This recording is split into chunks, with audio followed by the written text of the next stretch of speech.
Bizdə mən səhv eləmirəmsə, belə deyim də, deyirlər nəsə modernizasiya olunur bizim indiki bizim limanlarda ki, onu genişləndirmək üçün daha da çox yük Yox, o ayrı bir mövzudur. Bizim mövcud limanımız 2018-ci ildən artıq ələtdə fəaliyyət göstərir. 14, sonra 18 ikinci tamamlama işləri görüldü.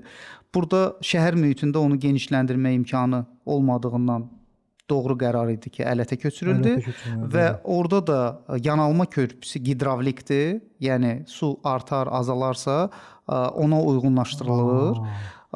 Hər bir limana naviqasiya kanalı olur. Yəni biz dənizi bütöv görsəydi, amma gəmilər o bütöv gəminin dənizin hər bir hissəsi ilə hərəkət edə bilməz. Limana yaxınlaşanda sırf naviqasiya kanalı ilə gəlməlidir. Çünki kənar ola bilər, dayaz olsun, lilə otura bilər. Və bu naviqasiya kanalları daha dərin olur. Necə ki, Süveyşdə olmuşdu. Və gəmi limana yaxınlaşanda dönmə sahəsi olur və yanalır, sonradan müəyyən əməliyyatlar icra olunur. Hal-hazırda Xəzər çəkilir, amma burada da yenə də iki hissəyə bölərdim məsələni.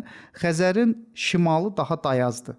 Yəni 4-8 metrdən 25 metrə qədər dərinliyi idisə, bu Aktau tərəfdə? Yox, biraz da yuxarı Astraxan. Əştərxan. Amma cənub tərəflərinə baxsaq, dərinliyi 1025 metrə qədər çatır. Yəni bu qədər fərqlidir. Biz də hal-hazırda Bakı hardasa ortaya düşür.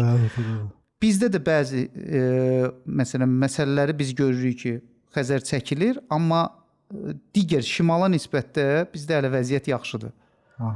Və bunun da yolu yenə də naviqasiya kanallarında dib dərinləşdirmə işləri görüləcək. Çox güman ki, yeni gəmilərdə inşa olunanda bunlar nəzərə alınıb, inşa olunacaq ki, risklər minimumlaşsın və sinxron şəkildə bu işlər görüləcək. Həm Bakıda, Aktauda, Kurukda və Türkmənbaşıda.